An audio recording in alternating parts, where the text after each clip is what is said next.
when it comes to the word democracy, too often we tend to think about the word equality. That's right.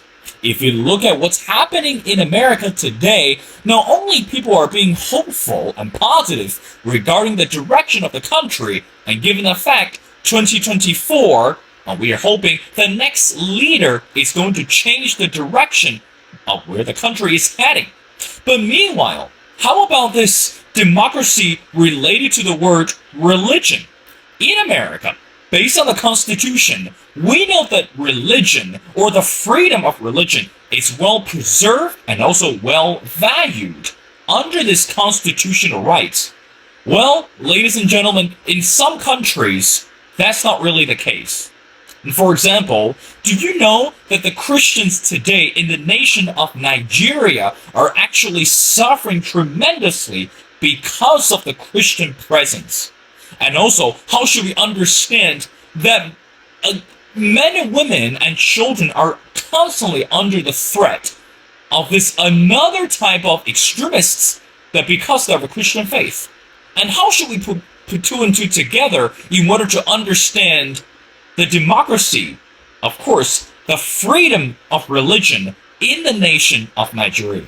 So that's why in this episode, we need to talk about not only regarding the current political state in the country of Nigeria, and also let's talk about why the Christians today are under this dramatic, or should we say unexpected threat from these extremists and also from some of the religious organizations as well.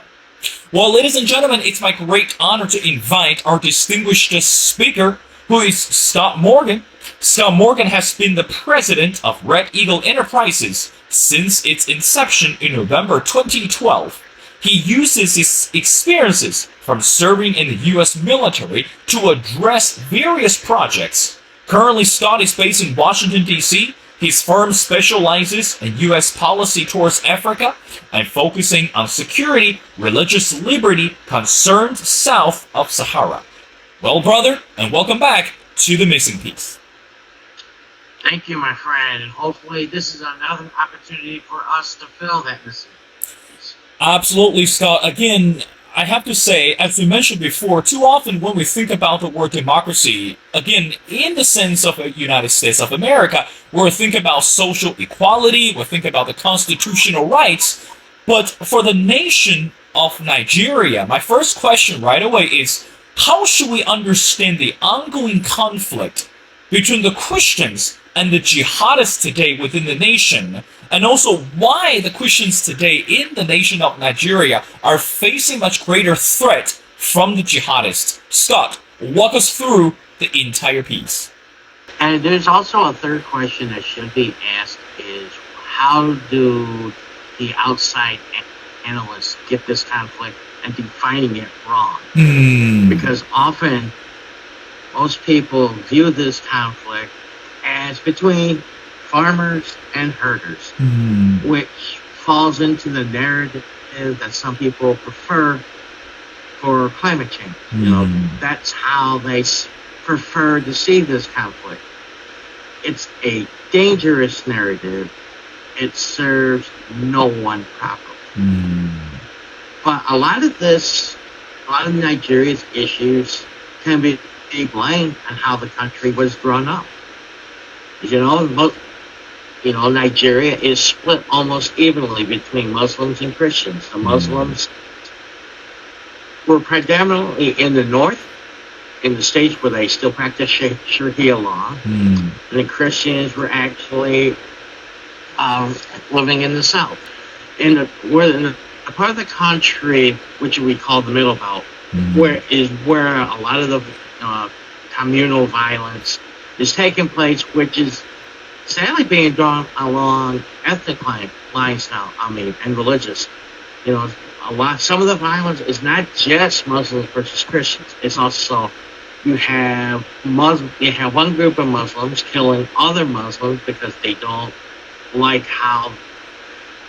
agree with the purview of Islam that they prefer to be taught. So that is also another dynamic in this conflict.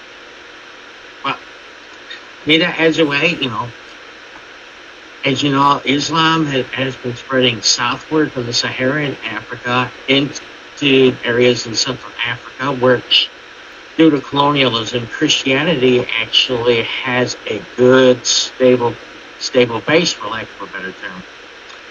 And the conflict what we're seeing in Nigeria, which is also played out to an extent in Sudan, and that's showing signs of rearing its ugly head again. Also seeing along the DRC-Uganda border is you have people with one view of Islam seeking to impose what their view of Islam is over everything else. But now we go back to Nigeria, and it's almost to the case some of this violence is actually political. You have certain leaders, both civilian and in some cases in the military, that are actually not only condoning but probably perpetrating the violence, because we have heard anecdotal evidence of how Christian communities talking about how their villages were attacked and that the attackers came in via helicopter. But, that particular data point rarely makes it into the international press coverage of these atrocities that take place. Scott, it's interesting that, again, based on the article, I want to read something to you and also want to get your reaction on this. This is what the research in the article says, and I quote, "By the local source, Fulani militant murdered more than 300 Christians, including 2 pastors, and destroyed 28 churches since mid-May in Nigeria.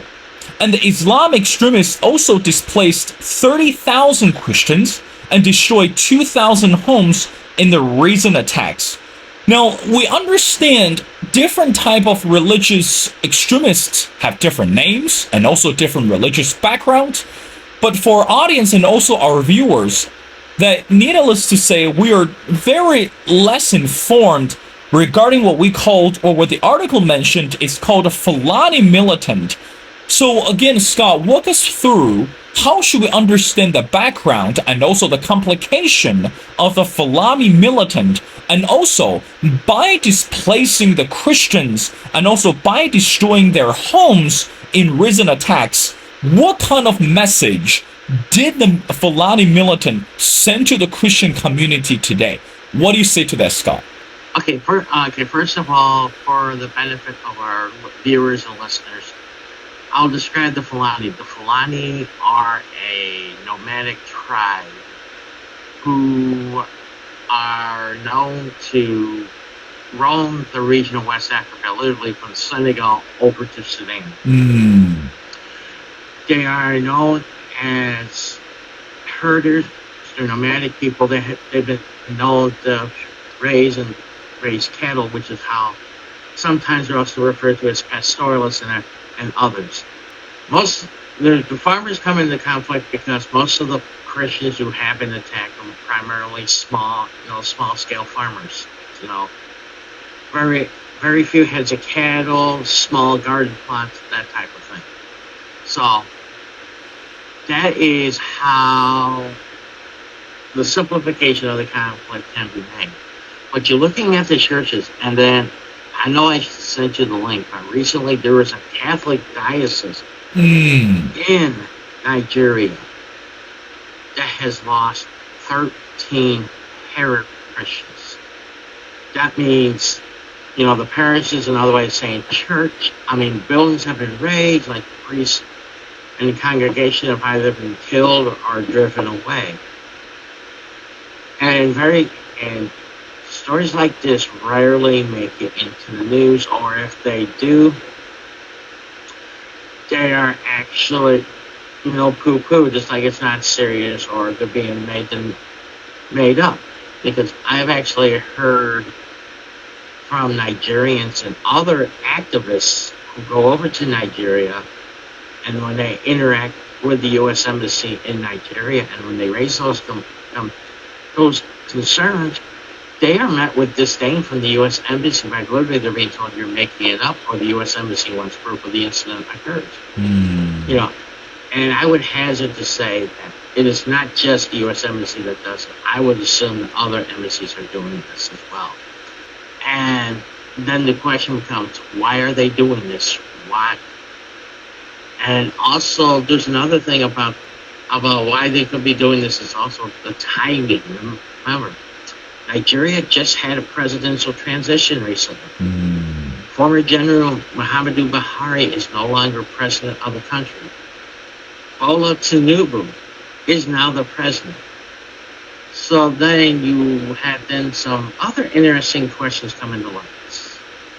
Are these the attacks that have been recently documented? Are they a parting shot at the outgoing President Tinubu? Or should I say, were they? Is this their way of welcoming President Tinubu and telling him not to expect a change in the status quo and the situation within the country? Questions that should be asked. Are they being asked? I mean, besides this conversation, one would hope so. They should be. Am I optimistic that they are? Probably not. But as you know, regarding the U.S. role and potentially in this, there's legislation that has been introduced in the U.S. House of Representatives earlier this year called HRES 82, which calls upon President Biden to appoint a special envoy to the Lake Chad Basin. So if that law passes, position filled, could improve U.S. Could improve U.S. dialogue with Nigeria. Some of the detractors do not believe that a special envoy is needed, and that partly due to the fact that they see no problems on the ground. You have to remember, there's one thing that people have to remember when it comes to their situation regarding the religious violations. 2020, the Trump administration designated Nigeria to be a country of particular concern, CPC status, under the Frank Wolf International Religious Freedom. One of the first things that the Biden administration did, and this was done literally hours before Secretary of State Blinken landed in Abuja, was the Biden administration withdrew this status. Most advocates, both in Nigeria and in the United States, were dumbfounded, and because they do not understand the rationale for this decision. There's a view that since this was an action taken by the Trump administration and the Biden team came in with the plan of everything that Trump did had to be undone. If that is a metric that they used, that is one of the most worst decisions that the Biden administration has made regarding foreign policy. It is almost on the level of the debacle in Afghanistan when the U.S. withdrew. Well, because since that decision, there has been no improvement or reduction in violence against the Christians in Nigeria. Just yesterday, the family of Deborah Samuel, who was actually killed over praising Christ in a WhatsApp conversation, her family has not received any assistance from the Nigerian government. Her killers, who actually live streamed the event via WhatsApp, have only been charged with causing a riot.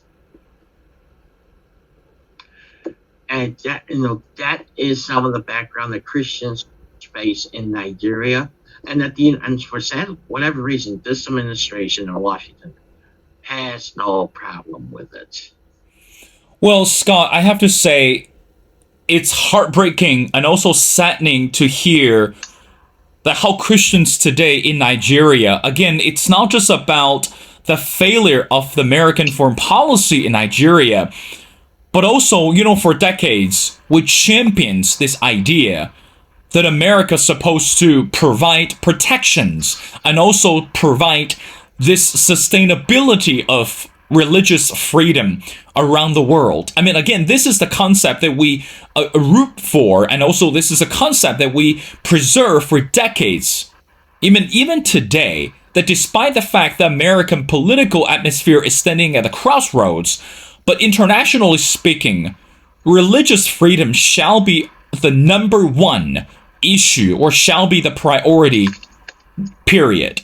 Now, since you mentioned that this nation of Nigeria just had this election, I also want to read something to you, and also I want to get your interpretation on this. This is what the article says, and I quote, "By targeting Christians, they, I'd assume the extremists or jihadists, targeting Christians, and they seek to promulgate the falsehood that the democratic elected Nigerian government does not care to protect them." Now, Scott, can you elaborate on this point a little bit more? I mean, we know that, again, we understand this political system in the nation of Nigeria can be rather complicated. And also, as you mentioned before, the Christians and the Muslims could possibly coexist at the same time. But right now, when it comes to the role of the government, some believe that this government does not care, or the current governmental system does not care or value the presence of the Christians. How much would you agree with it? And how would you help us with in-depth understanding with such statement? Go ahead, Scott.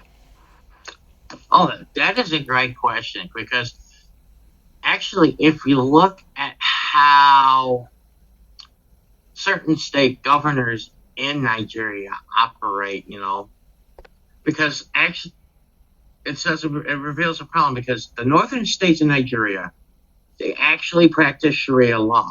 And the southern states do not. So basically, Nigeria has a two-tiered legal system, which, that leads to issues, because, and the federal government has been reluctant to intervene in certain capital punishment cases. I raised the point of Yahya Sharif Aminu, who is a young rapper who has been sentenced to death over lyrics. I would be remiss in not mentioning this case, but yeah, the Nigerian government, what have they done?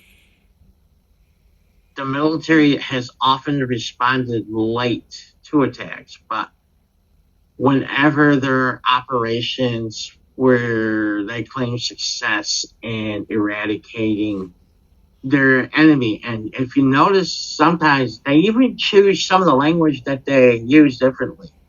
Sometimes, they'll differentiate between people who kidnap or often are known as bandits, but yet, and then the Fulani often are called pastoralists. So they've learned they've learned the language and tactics of defining your enemy quite well. And more often than not, in several cases, we have seen that Christians have been accused of inciting violence against them. So they're trying to say whatever happens to the Christians is the Christians' own fault. I see that. It's an easy narrative to say. Some people and the other observers, they can go in and they do their assessments and they'll say, yes, we can see that.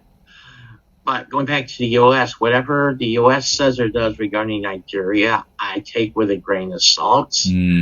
Because anybody who goes to Nigeria that is part of the U.S. government, whether it's a good congressional delegation, researchers for State Department, and others, they're not allowed to leave the embassy. Whoever they're going to interview for their report actually has to go to the embassy in Abuja to meet them. So they do not get to see anything firsthand. They do not get to see, the damaged buildings or whatever in the villages are. So basically, they're just deliberately fed information that may be specifically designed for that purpose. And that is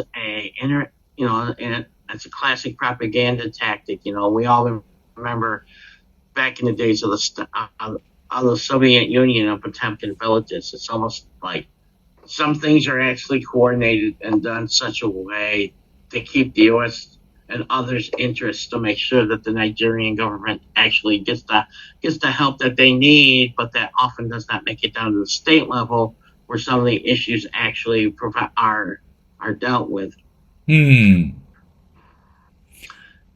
But then you just have, and then you have the Christian populations, and they're wondering, besides prayer, how can they actually address the situation? They know that the government does not take their situation seriously. They have been, the attacks that, they could be attacked, and then it's like, and then they're told you brought this on yourself, and it's like, and they're like, I did nothing. All I've been doing here is sitting here tending my farms, and then these guys come and attack my village, and it's my fault. It almost wonders that you almost can see whether or not if certain people within the Nigerian security apparatus are actually orchestrating this for personal benefit. You have to actually wonder that, considering how sometimes the attacks will actually take place and then the security forces don't show up for hours. I see that. Scott, I got two more questions before letting you go. According to a 2010 Pew Research poll that found 49% of Nigerian Muslims express favorable views towards Al-Qaeda. How should we understand the number today? Again, we understand, meanwhile, $1.1 million in ransom has been paid by Christians in this nation to secure release of the captives.